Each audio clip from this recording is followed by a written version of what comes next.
रब्ब शरह ली सदरी वयस्सिर ली अमरी वहलुल उक़दतम मिन लिसानी यफ़क़हू क़ौली। अल्लाह ताला का लाख लाख शुक्र है जिसने हमें इंसान बनाया, इस दुनिया की तमाम नेमतें हमारे लिए पैदा की।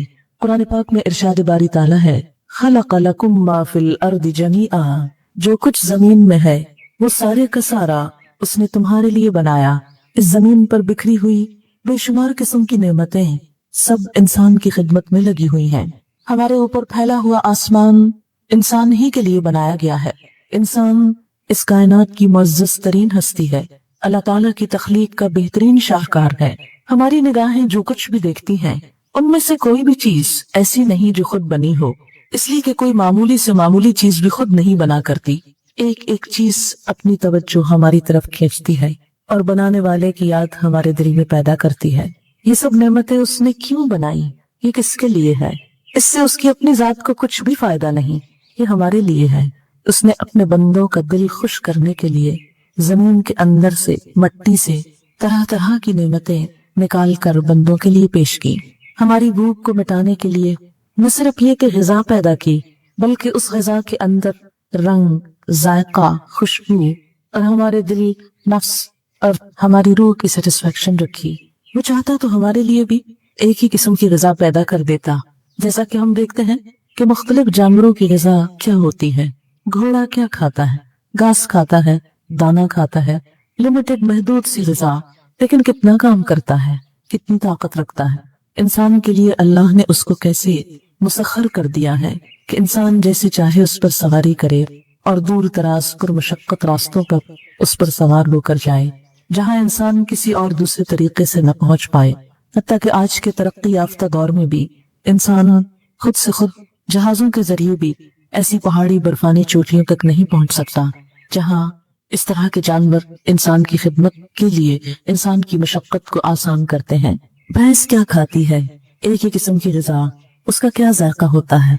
अगर हम उसको चक्कर देखें तो शायद कड़वा कसैला, लेकिन उसे खाकर वो हमारे लिए कितना बेहतरीन दूध पैदा करती है, जो एक मुकम्मल ग़िज़ा है जिसमें लज्जत भी है, ग़िज़ाइयत भी है और खुशगवार तरीके से हलक से उतरना भी है, जिसे पीकर इंसान सुकून भी पाता है। रेशम का कीड़ा क्या खाता है? दरख्त के पत्ते। वो पत्ते खाकर वो क्या बाहर निकालता है? रेशम का तार, इतनी बेहतरीन चीज। शहद की मक्खी क्या खाती है? खुद क्या लेती है, लेकिन हमारे लिए क्या कुछ बनाती है। वो शहद जिसमें इंसान के लिए शिफा है। गर्ज के हम जिस भी चीज को देखें मामूली सी कीमत पर, हमारी इस दुनिया की बेशुमार नेमतों में से मामूली सी नेमत लेकर हमारे लिए कितने बड़े बड़े काम कर रहे हैं। तरह तरह के परिंदे, खूबसूरत बोलियों वाले, दिल लुभाने वाले, ये बादल, हवाएं, बारिश, ये जमीन पर बिखरा हुआ सब्जा, ये अनगिनत अक़साम के पौधे, अनगिनत अक़साम की ग़िज़ाएं, ये सब किसके लिए? ये सब हमारे लिए, इंसान के लिए। लेकिन कभी इंसान ने ये भी सोचा कि वो खुद किसके लिए, जिसकी खिदमत में ये सारी कायनात है। सख्खर लकुम मा फिस समावाति व मा फिल अर्द, उसने तुम्हारे लिए मुसख्खर कर दिया वो सब कुछ जो आसमानों में है और जो जमीन में है। एक एक चीज हमारी खिदमत में लगी हुई है। बहुत सी चीजें तो यूं हमको फायदा पहुंचाती नजर आती हैं, लेकिन बहुत सी ऐसी चीजें हैं कि जिनके वजूद से हमको घिन आती है, लेकिन वो भी दरअसल हमारी ही खिदमत कर रही है। कभी हमने गौर किया कि गिद्ध का क्या काम है? गिद्ध एक परिंदा है, क्या खाता है? मुर्दार, मरे हुए जानवर। बगैर किसी हमारी दी हुई उजरत के हमारी जमीन की सफाई करता रहता है। अगर वो मुर्दार न खाता और ये मुर्दार हमारी जमीन पर पड़े सड़ते रहते तो जमीन का क्या हाल होता? पोल्यूशन में किस कदर इजाफा हो जाता। ये दरख्त क्या जज्ब करते हैं? धुआं। ऑक्सीजन देकर क्या लेते हैं? कार्बन डाइऑक्साइड अपने अंदर जज्ब करके क्या बाहर निकालते हैं। ये सब किसके हुक्म से करते हैं? किसके लिए करते हैं? हमारे लिए करते हैं। और ये सब नेमतें किसने दी हैं? उसने दी हैं, इसलिए कि खुद से खुद ये सब कुछ नहीं हो सकता। अगर किसी इंसान को ऐसा एक नकली फूल भी बनाना हो तो खुद नहीं बनता, और अगर बन भी जाए तो उसमें खुशबू और नजाकत नहीं होती। फिर इस जमीन को किसने बताया कि इसने एक इतनी खूबसूरत चीज उगाना है? ये खुद से खुद नहीं हुआ, ये किसी के कहने पर हुआ। अल्लाह ताला ने ये जमीन बिछा दी, जैसे कुरान पाक में आता है کہ हमने तुम्हारे लिए जमीन बिछा दी, यूं लगता है जैसे एक वसी दस्तरखान है फैला हुआ जिसमें रंगारंग नेमतें बिछाई हुई हैं, इंसान के इस्तेमाल के लिए निकल रही हैं, लेकिन हम कम ही गौर करते हैं। अल्लाह ताला इस पर कुरान पाक में शिकवा भी करते हैं, कम मिन आयतिन फिस समावाति वल अर्दि यमुर्रूना अलैहा व हुम अन्हा मुरिदून। कितनी ही निशानियां हैं आसमानों और जमीन में जिन पर से लोग गुजरते रहते हैं, जो दिन रात इनके मुशाहदे में आती हैं, लेकिन वो इनसे मुंह मोड़े हुए हैं, इनकी तरफ तवज्जो ही नहीं करते। और अगर तवज्जो करें भी तो उन चीजों की तरफ जहां इंसान की कुछ जरूरत पूरी होती हो, जहां से उसको कुछ फायदा आता हो। लेकिन फिर आप देखिए कि फायदा उठाने के बाद भी हम उसका शुक्र कम ही अदा करते हैं जिसने हमको ये फायदा पहुंचाया। प्यास कितनी अजियतनाक चीज है, लेकिन कितनी मर्तबा ऐसा होता है कि पानी पीकर हम उसको भी याद कर लें, उसका भी शुक्रिया अदा कर दें कि जिसने ये बनाया, हमारी जरूरत पूरी करने के लिए, हमारी जिंदगी की बुनियाद उसने हमें ढेरों ढेर अता की। कुरान पाक में अल्लाह ताला फरमाते हैं, अफरअयतुम इन अस्बह माउकुम गौरन फमन यअतीकुम बिमाइन माइन। क्या तुमने कभी गौर किया कि अगर वो तुम्हारा पानी गहराई में ले जाए, बहते चश्मे अगर सूख जाए, फमन यअतीकुम बिमाइन माइन, तो कौन तुम्हें बहता पानी लेकर देगा? कौन तुम्हारे लिए बहते चश्मे लेकर आएगा? कोई भी नहीं। लेकिन ये नेमतें जब हमको फरावानी से मिलती हैं तो आखिर क्या वजह है कि हम देने वाले को भूले रहते हैं? उसने तो हमारे लिए सब कुछ बना दिया, लेकिन हम उसका हक कितना अदा करते हैं, हम उसकी तरफ कितनी तवज्जो करते हैं, हम उसको अपने दिल में जगह क्यों नहीं देते, हम उसे अपनी सोचों का मरकज क्यों नहीं बनाते? ये कायनात देखकर वो हमको याद क्यों नहीं आता? हम उसके आगे झुक क्यों नहीं जाते? वो जिसकी तस्बीह में जमीन और आसमान की हर चीज लगी हुई है, हम उसकी तस्बीह क्यों नहीं करते? व इन मिन शैइन इल्ला युसब्बिहु बिहम्दिही वलाकिन ला तफ़क़हूना तस्बीहहुम। जमीन और आसमान की कोई चीज ऐसी नहीं कि जो उसकी हम्द के साथ उसकी तस्बीह न करती हो, लेकिन तुम उनकी तस्बीह समझते नहीं। इस कायनात का जर्रा जर्रा अल्लाह की तस्बीह बयान करता है, लेकिन कितने अफसोस की बात है कि हम इंसान जिन्हें अल्लाह ने बेहतरीन कलाम की तौफीक बख्शी, वो तस्बीह नहीं करते, वो उसको याद नहीं करते, वो उसका जिक्र नहीं करते। कुरान पाक में आता है, सब्बह लिल्लाहि मा फिस समावाति व मा फिल अर्द। अल्लाह की तस्बीह करती है हर वो चीज जो आसमानों में है और जो जमीन में। एक एक पत्ता उसकी तस्बीह करता है, एक एक जर्रा उसकी हमदो सना बयान करता है, लेकिन हम बसा औकात दिनों तक उसको याद नहीं करते, उसका जिक्र नहीं करते। हर चीज उसके आगे झुकी हुई है। कुरान पाक में आता है, वलिल्लाहि यस्जुदु मन फिस समावाति वल अर्द। अल्लाह के आगे सजदा कर रही है हर वो चीज जो आसमानों में है और वो जो जमीन में है, हर चीज उसके आगे सजदा रेज है। एक और जगह पर आता है, पहाड़ भी, जानवर भी और दीगर तमाम चीजें और बहुत से लोग भी, लेकिन कुछ लोगों पर तो गुमराही चस्पा होकर रह गई। वो तो भटक रहे हैं, वो भूले हुए हैं। अगर हर चीज उसके आगे सजदा रेज है, उसकी इताअत करती है, तो आखिर हम उसकी इताअत क्यों नहीं करते? उसकी तरफ तवज्जो क्यों नहीं करते? उसकी जनाब में अपनी पेशानी जमीन पर रखना हमको क्यों मुश्किल लगता है, जबकि उसके इनामात हमारे ही लिए सबसे बढ़कर हैं। जितनी भी बेशुमार मखलूकात हैं, इनके पास बोलने की कुव्वत उस तरह नहीं जैसे हमको मिली। सूरत अर्रहमान में अल्लाह ताला फरमाते हैं, अर्रहमान अल्लमल कुरआन खलकल इंसान अल्लमहुल बयान। रहमान जिसने कुरान की तालीम दी, जिसने इंसान को तख्लीक किया और इंसान को बोलना सिखाया, अल्लमहुल बयान। अब देखिए कि अगर किसी वजह से इंसान बोल ना पाए तो उसका क्या हाल होता है। कभी किसी का गला बैठ जाए, चंद दिन हम अपनी बात समझा ना पाए, किस कदर तकलीफ हो जाता है। कभी गुस्से में बोल ना पाए, कभी गम की शिद्दत से बोल ना पाए, तो इंसान का बुरा हाल हो जाता है। अक्सर आपने देखा होगा कि जब गम की वजह से लोगों को शौक लगता है और वो खामोश हो जाते हैं, तो उसका इलाज क्या बताया जाता है कि इसको बुलवाएं, इसे बोलना चाहिए। इंसान बोलने वाली मखलूक है, लेकिन कभी हमने गौर किया कि हमारी जबान क्या कुछ बोलती रहती है।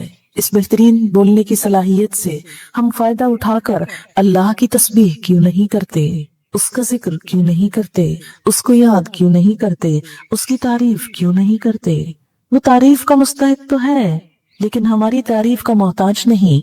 अगर हम उसकी तारीफ न भी करें तो वो आपसे आप अपनी जात में महमूद है, वो तो है ही काबिल तारीफ। मिसाल के तौर पर ये फूल अगर हम इसकी तारीफ ना भी करें तो ये तो खुद काबिल तारीफ है, देखते ही निगाहों में इसकी तारीफ आने लगती है। फिर क्या वजह है कि हम उसको क्यों भूले रहते हैं कि जिसने ये फूल बनाया, उसकी तारीफ क्यों नहीं करते, उसके लिए दिल शुक्र के जज्बात से लबरेज क्यों नहीं होता। और फिर बात यह है कि इसमें उसका तो कुछ भी नुकसान नहीं, नुकसान हमारा अपना है। जो मोहसिन को याद न करे, जो मोहसिन का शुक्र अदा न करे, जो मोहसिन की इताअत न करे, तो मोहसिन तो बादशाह है, मालिक कायनात है, उसको तो कुछ भी फर्क नहीं पड़ेगा। लेकिन फर्क किसको पड़ सकता है? हम जैसे मोहताज इंसानों को। इसकी भलाई इसी में है कि हम अपने रब की तरफ रुजू करें और उसको पहचाने, और उसकी पहचान और फिर उसकी साथ और उसकी सिफात में किसी दूसरे को शरीक न करें। लेकिन हमारा हाल क्या है कि हम जब भी कोई काम करते हैं तो सिर्फ उसके लिए करने के बजाय दूसरों को बीच में शरीक कर लेते हैं, जिसका नाम दिखावा है, रियाकारी है। आप सल्लल्लाहु अलैहि वसल्लम ने फरमाया था कि मन सल्ला युराई फक़द अशरका, जिसने दिखावे की नमाज पढ़ी उसने शिर्क किया। मन तसद्दक़ युराई फक़द अशरका, जिसने दिखावे का सदका खैरात की उसने शिर्क किया।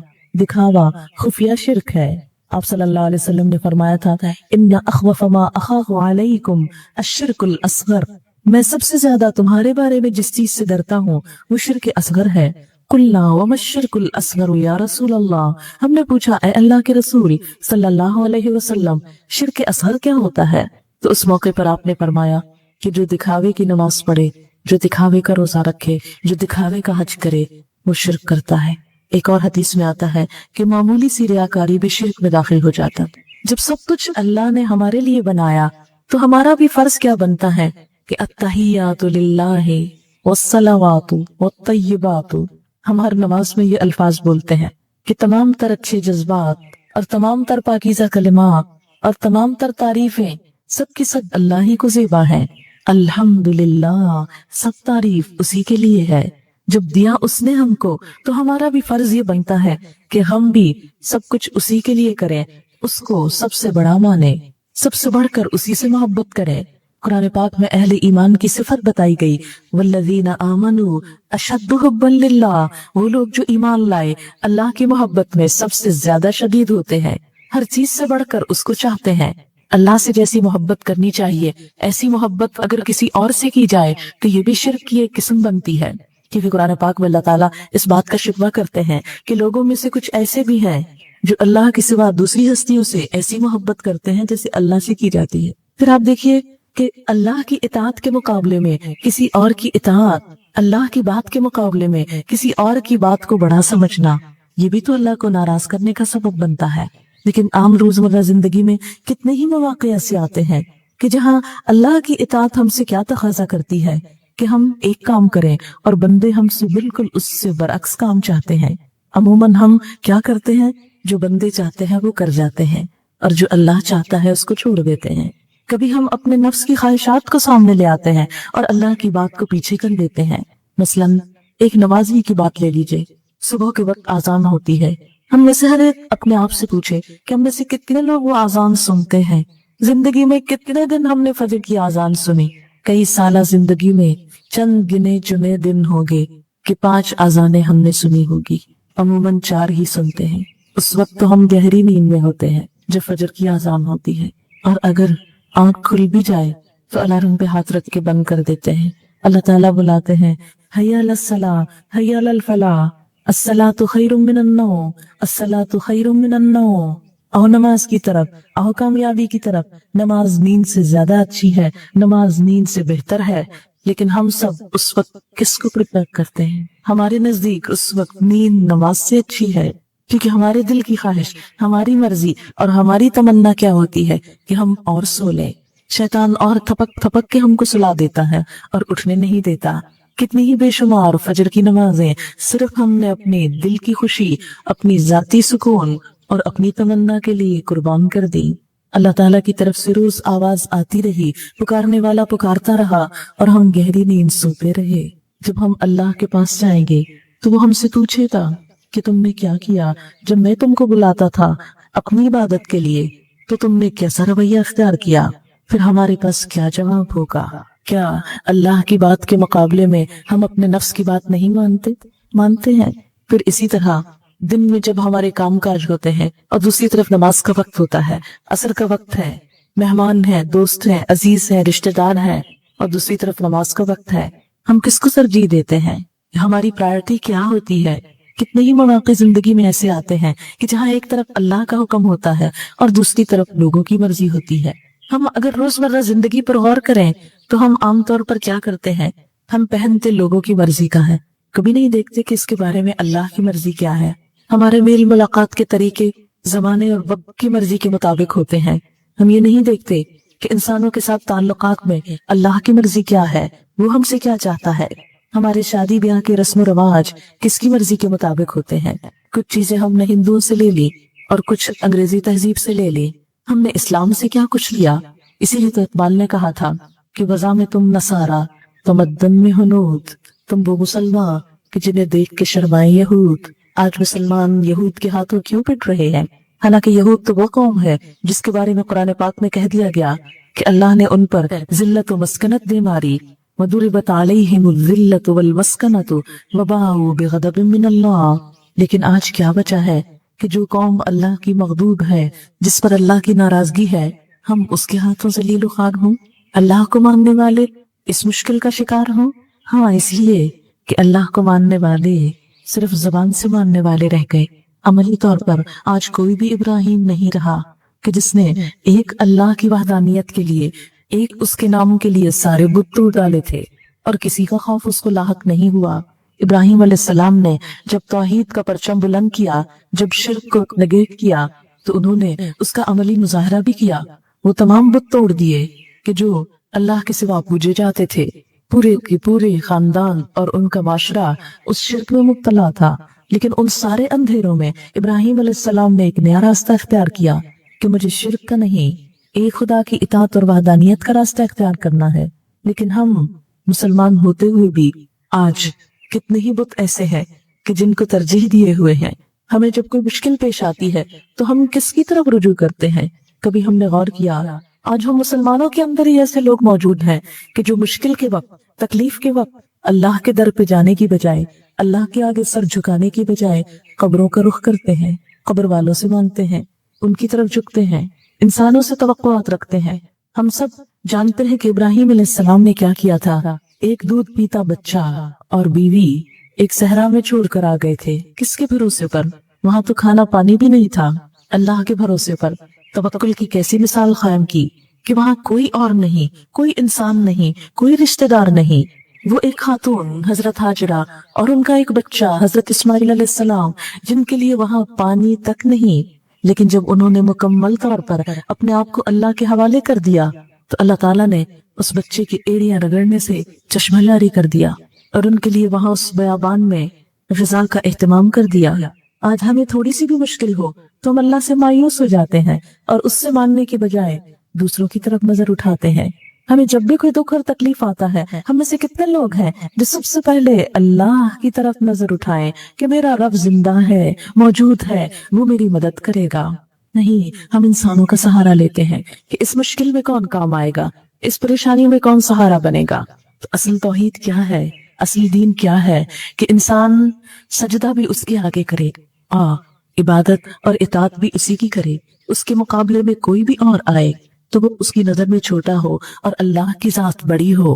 اسی کا نام اطاعت، اسی کا نام توحید اور اسی کا نام ایک رب کی عبادت کرنا ہے۔ شرک صرف یہ نہیں کہ بتوں کو پوجا جائے، شرک وہ بھی ہے جو ہم چھوٹی چھوٹی چیزوں میں جس کا مظاہرہ کرتے ہیں کہ اللہ پہ بھروسے کی بجائے کسی اور پر بھروسہ کرتے ہیں۔ تو دین کا ایک حصہ تو یہ ہے کہ اللہ کی اطاعت کی جائے، اور بندہ ہونے کے ناطے ہم پر دوسری ذمہ داری بندوں کے ساتھ حسن سلوک ہے، جس کا نام حقوق العباد ہے، کہ بندوں کے ساتھ خیر خواہی کی جائے۔ اللہ کے رسول صلی اللہ علیہ وسلم نے اس بات کے بارے میں اس قدر تاکید فرمائی جس کا اندازہ اس بات سے آپ لگا سکتے ہیں کہ آپ کے اقوال کے مطابق اللہ تعالیٰ کے حقوق میں اگر کوئی کمی بیشی ہو جائے تو اللہ تعالیٰ اس کو تو معاف کر دیں گے، لیکن اگر بندوں کے حق میں کوئی کمی ہو جائے تو جب تک بندے معاف نہ کریں اللہ تعالیٰ بھی معاف نہیں کریں گے۔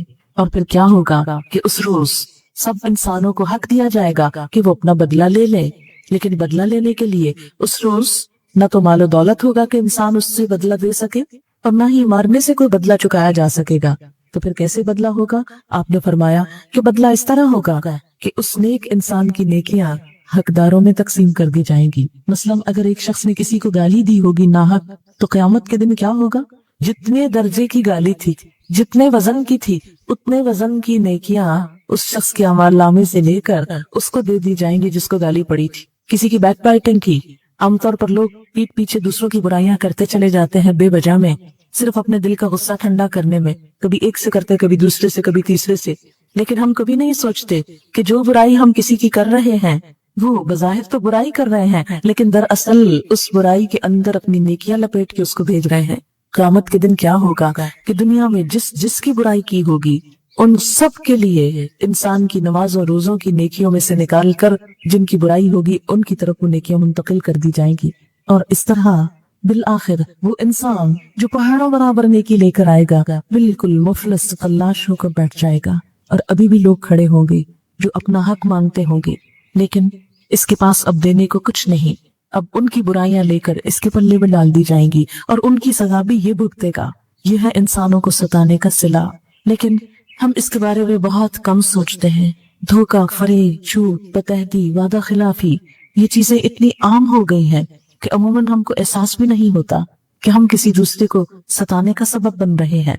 तो बंदों के हुकूक में अल्लाह ताला ने तमाम इंसानों का हक रखा है। इसकी इब्तिदा खुद अपनी जात से होती है।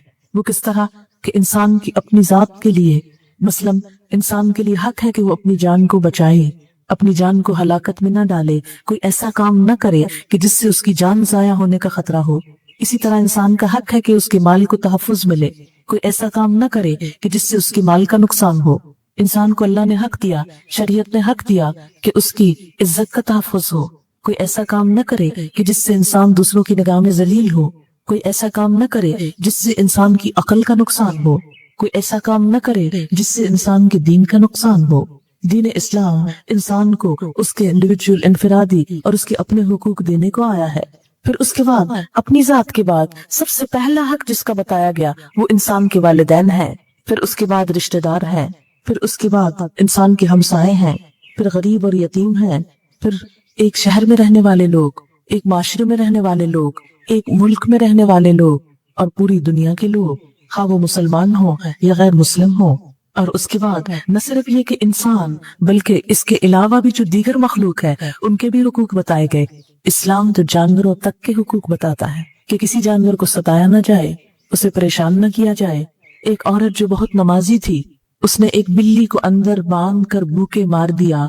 नबी सल्लल्लाहु अलैहि वसल्लम के पास उसका वाक़या बताया गया तो आपने फरमाया उस बिल्ली को भूखा मारने की वजह से उस औरत का ठिकाना जहन्नम में है। अगर चिरो नमाज पढ़ती थी, यानी अगर इंसान नाहक नारवा किसी जानवर को भी सताता है तो उसके बदले में भी वो अपनी जान को हलाकत में डालता है। इसी तरह पानी का भी हक है। एक शख्स ने पूछा वुजू के बारे में कि अगर कोई शख्स किसी दरिया पर हो तो उसको वुजू में कितना पानी इस्तेमाल करना चाहिए। फरमाया इतना ही जो वुजू के लिए काफी हो, यानी बिला वजह पानी भी जाया ना करो। तो इस्लाम तो पूरी नेचर और पूरी फजा को महफूज करने का प्रोग्राम बताता है। आप देखिए कि जो दो होली सिटीज हैं इस्लाम की, मक्का और मदीना, उनको हरम करार दिया गया। और आपको मालूम है हरम करार देने का मतलब क्या है कि किसी इंसान के साथ कोई ज्यादती वहां नहीं की जा सकती। अगर जान का दुश्मन भी सामने मौजूद है तो उसको मारा नहीं जा सकता। बाप का कातिल भी सामने आ जाए तो वहां बदला नहीं लिया जा सकता। इसी तरह किसी को गाली देना, किसी के साथ ज्यादती करना, किसी का माल चुराना, ये सब कुछ वहाँ हराम है। कोई किसी को अजियत न दे, कोई किसी को तकलीफ न दे। उस शख्स का हज हज ही नहीं कि जो हज करने जाए और वहाँ किसी इंसान को सताए या किसी के साथ ज्यादती करे। हज की हालत में एहराम जो पहनाया जाता है, उस एहराम को पहनने के बाद बहुत सारी पाबंदियां जो इंसान पर लगाई जाती हैं, वो दरअसल एक ट्रेनिंग प्रोग्राम है। किस बात का?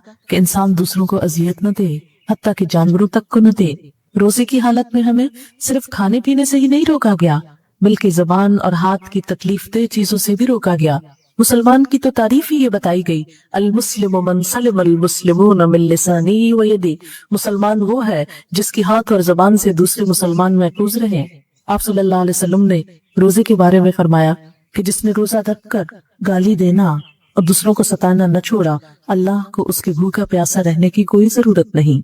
یعنی اللہ تعالیٰ نے روزہ اس لیے نہیں فرض کیا کہ ہم صرف بھوکے پیاسے رہیں، روزہ اس لیے ہے کہ ہم زبان سے وہ بات بھی نہ نکالیں جس سے دوسروں کو تکلیف ہو، اذیت ہو۔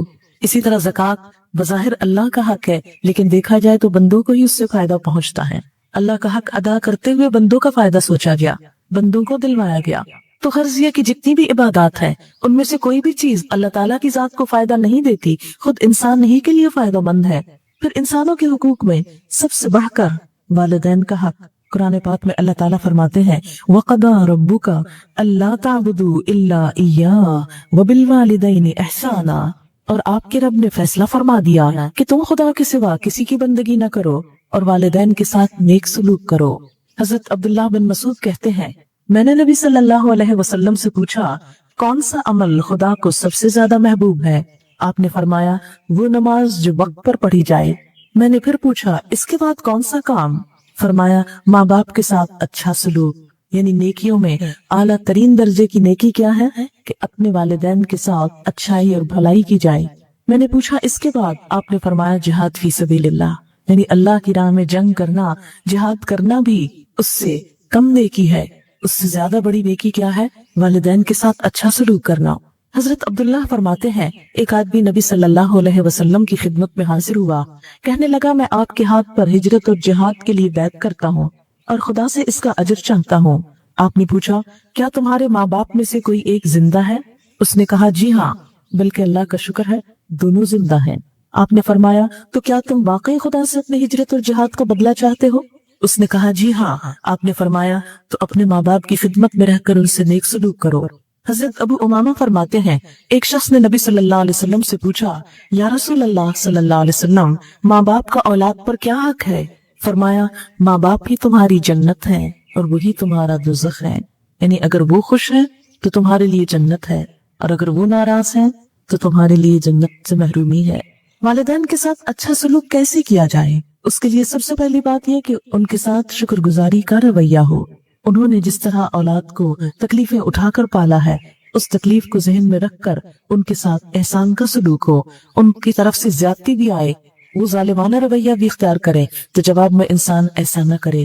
قرآن پاک میں اللہ تعالیٰ فرماتے ہیں انشکر لی ولوالدی، ہم نے وصیت کی کہ میرا شکر ادا کرو اور اپنے ماں باپ کے شکر گزار نہ ہو۔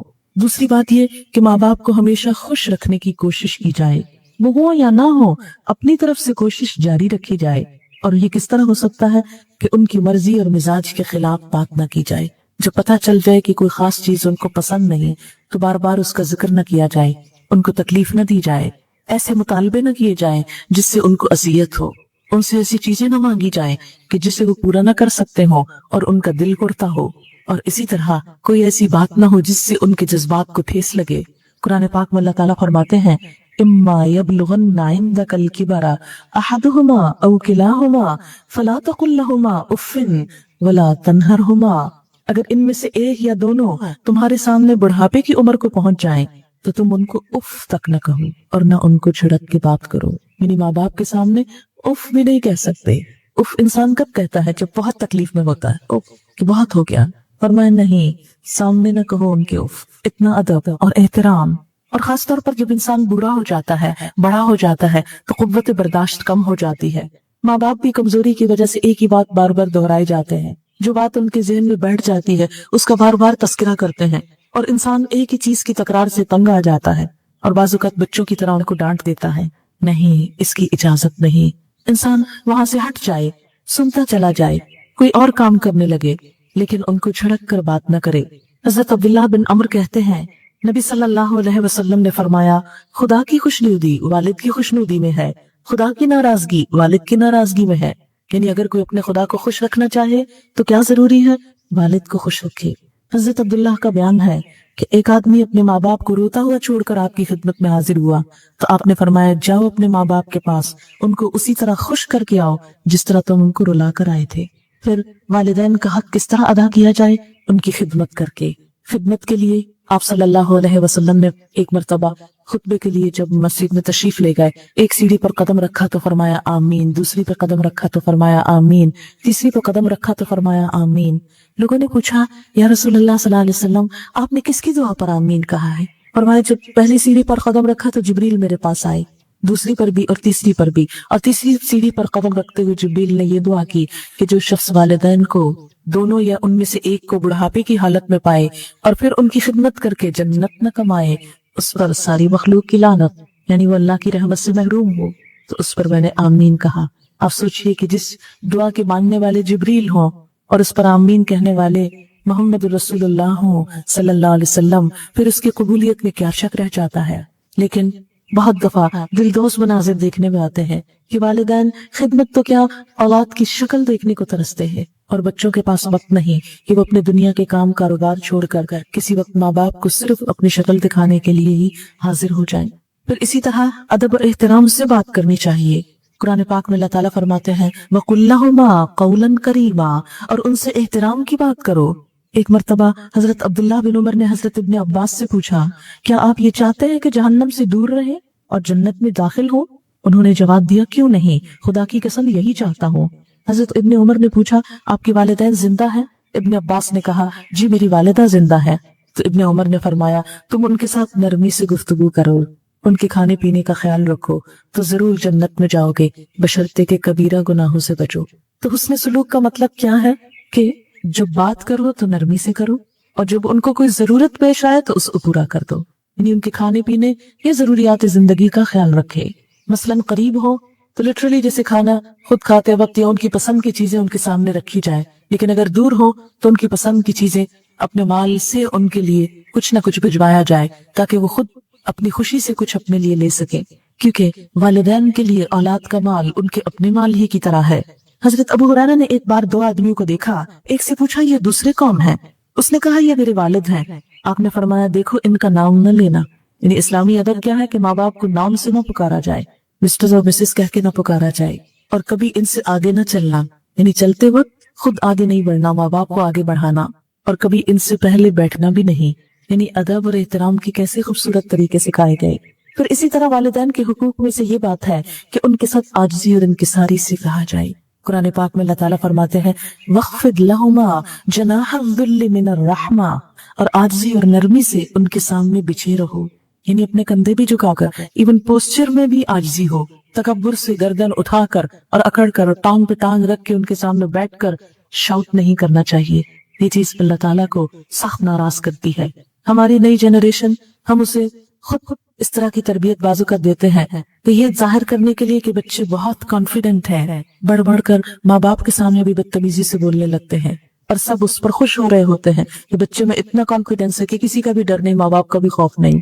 हालांकि कुरान पाक की एक सूरत क्या कहती है, वैलुल लिकुल्लि हुमज़तिल लुमज़ा, हलाकत है हर ताना देने वाले के लिए और ऐब लगाने वाले के लिए, यानी जो बढ़ बढ़ के बोलता है और बड़ों को बेइज्जत करता है। किसी के लिए किसी बड़े के भी एहतराम में कमी नहीं होनी चाहिए। कहाँ ये कि माँ बाप के सामने इंसान मुंह फट हो जाए, बदतमीजी से बात करे, हर किस नहीं। आजिज़ी से बिछे रहने से मुराद क्या है कि उनके मर्तबे का लिहाज रखा जाए, उनके सामने अपनी बड़ाई न जताई जाए। बाज़-औक़ात क्या होता है कि औलाद ज्यादा पढ़ लिख जाती है, या माँ बाप ने गुर्बत में वक्त गुजारा होता है, औलाद के पास माल ज्यादा आ जाता है, या इसी तरह दुनिया की कोई और कामयाबी हासिल हो जाती है, तो कभी उस कामयाबी को पाकर इंसान माँ बाप को हकीर न समझे, अपने से छोटा न समझे कि आप तो कुछ नहीं जानते, आपको क्या मालूम दुनिया कहाँ जा रही है। ठीक है, अगर आपको ज्यादा मालूम हो भी गया है तो माँ बाप को मत जताइए। फिर वालिदैन के हुकूक में से है कि उनके साथ मोहब्बत का इजहार किया जाए। जो शख्स अपनी इन शिकायत को नजरअंदाज करके वालिदैन के ऊपर रहमत और शफकत की नजर डालता है तो उसके लिए वाकई एक मुश्किल काम होता है, तो उस पर अजर भी ज्यादा है। माँ बाप की बात भी माननी चाहिए, इल्ला ये कि वो कोई गुनाह की बात या ऐसा काम कहे कि जिसमें इंसान के दीन ईमान या आखिरत का नुकसान हो।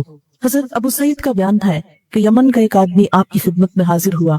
आपने पूछा यमन में तुम्हारा कोई है? उसने कहा मेरे माँ बाप हैं। आपने पूछा उन्होंने तुम्हें इजाजत दी है यहाँ आने की, यानी मेरे पास आने की? उसने कहा नहीं, मैंने तो इजाजत ली ही नहीं। फरमाया अच्छा तो तुम वापस जाओ, माँ बाप से इजाजत लो, अगर वो इजाजत दे तो जिहाद में शिरकत करो, वरना उन्हीं के पास रहो। यमन आपको मालूम है मदीना से किस कदर दूर है, कई 100 मील के फासले पर। एक शख्स उस दौर में मालूम नहीं ऊंटों घोड़ों का कैसे कैसे मुश्किल भरा सफर करके आया और आपने उसको वापस लौटा दिया कि इजाजत लेकर आओ, माँ बाप की इजाजत के बगैर मेरे पास भी ना हो। हजरत उवैस करनी का वाकया आप सबने सुना होगा कि उनको हुजूर सल्लल्लाहु अलैहि वसल्लम से इतनी मोहब्बत थी کہ جب انہوں نے سنا کہ جنگ احد میں آپ کا دانت مبارک شہید ہو گیا ہے اور ان تک جب یہ خبر پہنچی تو انہوں نے وہاں بیٹھ کر اپنا دانت خود توڑ لیا کہ اللہ کے رسول صلی اللہ علیہ وسلم کو تکلیف ہو رہی ہے اور میں امن سے چین سے بیٹھا ہوں. بے پناہ محبت کرتے تھے اور آپ کو دیکھنے کے لیے تڑپتے تھے، لیکن ان کی والدہ بوڑھی تھی جن کو چھوڑ کر آ نہیں سکتے تھے. انہوں نے آپ سے اجازت بھی مانگی کہ کیا میں آپ کی ملاقات کے لیے حاضر ہوں، تو آپ نے فرمایا نہیں، تم اپنی والدہ کی خدمت میں ہی رہو. اور آپ صلی اللہ علیہ وسلم نے وصیت کی، حضرت عمر سے کہا کہ میرے بعد ایک شخص آئے گا، جب وہ تمہارے پاس آئے تو تم اس سے اپنے لیے دعا کروانا. اور وہ حضرت اویس قرنی ہی تھے، اور یہ وہ شخص تھے کہ جنہیں حضور صلی اللہ علیہ وسلم کے دیدار سے صرف ماں کی خدمت نے روکا، لیکن اس کے باوجود ان کا درجہ اور مقام کتنا بلند تھا کہ حضرت عمر سے کہا جا رہا ہے کہ تم ان سے اپنے لیے دعا کروانا. یہ سعادت ان کو کس لیے ملی؟ ایک تو حضور صلی اللہ علیہ وسلم کی محبت کی وجہ سے، اور دوسرے ماں کی خدمت کی وجہ سے. پھر اسی طرح حضرت ابن عباس کا بیان ہے کہ نبی صلی اللہ علیہ وسلم نے فرمایا، جس آدمی نے اس حال میں صبح کی کہ وہ ان ہدایات میں اللہ کا اطاعت گزار رہا جو اس نے ماں باپ کے حق میں نازل کیے ہیں، تو اس نے اس حال میں صبح کی کہ اس کے لیے جنت کے 2 دروازے کھلے ہیں. یعنی جس کی صبح اس حال میں ہوتی ہے کہ اس کے ماں باپ اس سے راضی ہیں اور وہ ماں باپ کا فرما بردار ہے، تو اس کے لیے جنت کے دروازے کھلے ہیں. اور اگر کسی کی صبح اس حال میں ہوتی ہے کہ اس کے والدین اس سے ناراض اور خفا ہیں، تو فرمایا اس کے لیے جہنم کے 2 دروازے کھلے ہیں. ماں باپ کو اپنے مال کا مالک سمجھنا چاہیے اور ان پر دل کھول کر خرچ کرنا چاہیے. قرآن پاک میں آتا ہے یسألونک ماذا ينفقون، یہ پوچھتے ہیں کیا خرچ کریں. قل ما انفقتم من خیر فللوالدین، فرمایا جو بھی تم خرچ کرو والدین کے لیے کرو. یعنی پہلے سب سے اپنے والدین کی ضروریات دیکھو کہ انہیں تو کچھ نہیں چاہیے. عموماً ہم کیا کرتے ہیں کہ جب کچھ خریدنا ہو تو اپنی ذات پیش نظر رہتی ہے، یہ بھول ہی جاتا ہے کہ ماں باپ کی خوشی کی بھی کوئی چیز ہو سکتی ہے. ایک بار نبی صلی اللہ علیہ وسلم کے پاس ایک شخص آیا اور باپ کی شکایت کی کہ جب چاہتے ہیں میرا مال لے لیتے ہیں. آپ نے اس کے باپ کو بلوایا، لاٹھی ٹیکتا ہوا بوڑھا کمزور شخص حاضر ہوا. آپ نے اس سے تحقیق فرمائی تو اس نے کہنا شروع کیا، خدا کے رسول صلی اللہ علیہ وسلم، ایک زمانہ تھا جب یہ کمزور اور بے بس تھا اور مجھ میں طاقت تھی، میں مالدار تھا، یہ خالی ہاتھ تھا، میں نے کبھی اس کو اپنی کوئی چیز لینے سے روکا نہیں. آج میں کمزور ہوں، یہ تندرست اور قوی ہے، میں خالی ہاتھ ہوں، یہ مالدار ہے، اب یہ اپنا مال مجھ سے بچا بچا کے رکھتا ہے. بوڑھے کی یہ باتیں سن کر نبی صلی اللہ علیہ وسلم رو پڑے اور بوڑھے کے لڑکے کی طرف اشارہ کر کے فرمایا، انت ومالک لابیک، تو اور تیرا مال تیرے باپ کا ہے، یعنی تیرے مال پر تیرے باپ کا حق ہے. ماں باپ اگر غیر مسلم بھی ہوں تو بھی ان سے اچھا سلوک کرنا چاہیے. حضرت اسما مدینہ میں تھی، ان کی والدہ ابھی مشرک تھی، مکہ سے وہ کسی مدد کی طلبگار ہو کر مدینہ آئی. حضرت اسما کو معلوم ہوا تو حضور صلی اللہ علیہ وسلم کے پاس پیغام بھیجا، میری والدہ مجھ سے ملنے کے لیے آئی ہیں اور مجھ سے کچھ چاہتی بھی ہیں، اس میں سلوک چاہتی ہیں، لیکن ابھی تک وہ اسلام نہیں لائی، کیا میں ان کی مدد کروں؟ تو آپ نے فرمایا، سلی امکی، اپنی ماں سے صلہ رحمی کرو، اپنی ماں سے اچھا سلوک کرو. یعنی والدین اگر کافر بھی ہوں، مشرک بھی ہوں، نان مسلم ہوں، تو بھی ان سے اچھا سلوک کرنا چاہیے. کہاں یہ کہ وہ مسلمان ہو. بہت سے لوگوں میں یہ ٹرینڈ دیکھا گیا ہے کہ جب وہ خود تھوڑے دیندار ہوتے ہیں اور ماں باپ اس دین کو نہیں سمجھتے تو وہ ان کو ستانا شروع کر دیتے ہیں، ان کو برا بھلا کہنا شروع کر دیتے ہیں، ان کے سامنے بگڑنے لگتے ہیں کہ آپ کو تو کچھ پتا ہی نہیں اور آپ تو بے دین ہیں اور یہ غلط کام کر رہے ہیں، لہٰذا ہم تو آپ سے بولیں گے ہی نہیں. نہیں، کسی مسلمان کو یہ اخلاق زیب نہیں دیتا. ماں باپ اگر غلطی بھی کرتے ہو تو ان کی غلطی پر بھی ان کو آسان طریقے سے آگاہ کرنا چاہیے. بدتمیزی اور بد اخلاقی کا کوئی جواز ہی نہیں. اسی طرح ماں باپ کے لیے دعا کرتے رہنا چاہیے. قرآن پاک میں اللہ تعالیٰ نے والدین کے لیے خود ایک دعا سکھائی ہے، وَقُلْ رَبِّ ارْحَمْهُمَا كَمَا رَبَّيَانِي صَغِيرًا، اور آپ کہہ دیجئے کہ اے رب ان دونوں پہ رحم فرما جس طرح انہوں نے بچپن میں مجھ کو پالا تھا. ہمیں اپنی دعاؤں میں یہ دعا اللہ کے حکم کے مطابق شامل کر لینی چاہیے. رب ارحمہما کما ربیانی صغیرا. باپ کے مقابلے میں بھی ماں کا حق 3 گنا زیادہ ہے. ایک شخص نبی صلی اللہ علیہ وسلم کی خدمت میں حاضر ہوا اور پوچھا، میں سب سے زیادہ اچھا سلوک کس سے کروں؟ آپ نے فرمایا اپنی ماں سے. اس نے 3 مرتبہ یہ سوال دہرایا. آپ نے فرمایا اپنی ماں سے اچھا سلوک کرو. چوتھی مرتبہ جب اس نے سوال کیا تو آپ نے فرمایا اپنے باپ سے، کیونکہ ماں طبعاً زیادہ حساس ہوتی ہے، سینسیٹیو ہوتی ہے، جلد ناراض ہو جاتی ہے. ماں کے جذبات باپ کے مقابلے میں مختلف ہوتے ہیں، اس لیے اس کا خیال نسبتاً زیادہ رکھنا چاہیے. इरशाद बारी ताला है ववस्सैनल इंसान बिवालिदैहि इहसाना हमलतहु उम्मुहु कुरहन ववदअतहु कुरहा वहम्लुहु वफिसालुहु 30 शहरा। हमने इंसान को माँ बाप के साथ भलाई की ताकीद की, उसकी माँ तकलीफ उठा उठा कर उसको पेट में लिए लिए फिरती रही, तकलीफ से उसको जन्म दिया और पेट में उठाने और दूध पिलाने की ये तकलीफ दे मुद्दत 2.5 साल है। यानी एक माँ अपनी जिंदगी के 2.5 साल एक बच्चे के लिए तकलीफें उठाती है, लेकिन बच्चे जब बड़े हो जाते हैं तो माँ को कोई चीज ही नहीं समझते। ये इस्लामी अखलाक नहीं। हजरत जाहिर नबी सल्लल्लाहु अलैहि वसल्लम की खिदमत में हाजिर हुए और कहा कि मेरा जिहाद का इरादा है। आपने उनके वालिदैन के बारे में पूछा तो उन्होंने कहा मेरी वालिदा जिंदा है और बूढ़ी है, फरमाया उनकी खिदमत में लगे रहो, यही तुम्हारा जिहाद है। इसी तरह वो माँ जिसने दूध पिलाया, यानी जन्म तो न दिया हो, रजाई माँ या सुतेली माँ, उसके साथ भी अच्छा सलूक करना चाहिए। सल्लल्लाहु अलैहि वसल्लम गोश्त तकसीम कर रहे थे तो एक खातून हाजिर हुई, बूढ़ी, लाल बालों वाली, यानी रंगे हुए बाल होंगे मेहंदी वगैरह से। तो आप सल्लल्लाहु अलैहि वसल्लम ने काम छोड़कर अपनी चादर ली और जमीन पर बिछा दिया और उस खातून को बिठाया। सब लोग जो पास थे वो हैरान हुए कि ये कौन बूढ़ी खातून है जिसको इतनी इज्जत मिल रही है। मालूम हुआ कि ये वो खातून है जिन्होंने बचपन में हुजूर सल्लल्लाहु अलैहि वसल्लम को दूध पिलाया था। तो जिस माँ ने सिर्फ दूध ही पिलाया हो उसकी भी इतनी इज्जत। और इसी तरह सुतेली माँ, हमारे माशरे में सुतेली माँ, अगर अपनी माँ किसी की फौत हो जाए और सुतेली माँ हो तो उसको तो इंसान ही नहीं समझा जाता।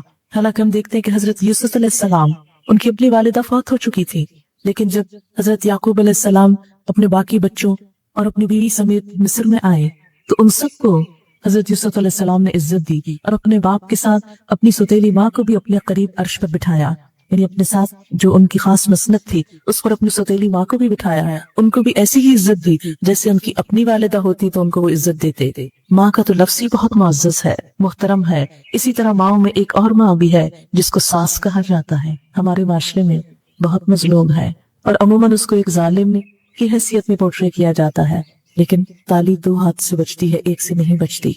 अगर सास से कुछ शिकायत हो सकती है तो सास को भी हमसे कुछ हो सकती है। आमतौर पर शिकवा क्या होता है, बहू शिकायत करती है कि सास अच्छी नहीं मिली और जब वो सास बन जाती है तो कहती है बहू अच्छी नहीं मिली।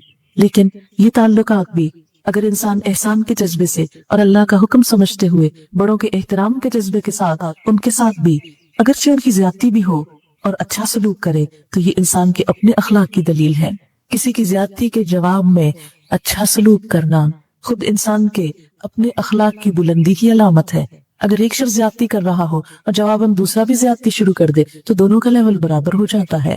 सिर्फ अपने हुकूक जानकर नहीं, कुछ सैक्रिफाइस करके। इस अच्छे इंसानी ताल्लुकात का आगाज मुस्कुराने से और सलाम में पहल करने से, अगर ये 2 चीजें साथ रहीं तो इंशाअल्लाह बहुत से मुश्किल मरहले आसानी से तय हो जाएंगे। आज के लिए बस यही चंद बातें आपकी खिदमत में गोश गुजार करना थी। अल्लाह करे कि इनमें से कुछ तो अमल में रह जाएं। अगर रह गई तो मैं समझूंगी कि मेरा आना किसी काम आ गया। अल्लाह ताला आप सबको दुनिया और आखिरत की बेहतरीन खुशियां अता करे और हम सबको बेहतरीन इंसान बनाए और जन्नत जैसी पुरअमन बस्ती में रहने के काबिल बनाए। वाखिर दावाना अनिल हम्दुलिल्लाहि रब्बिल आलमीन। अस्सलामु अलैकुम व रहमतुल्लाहि व बरकातुहू।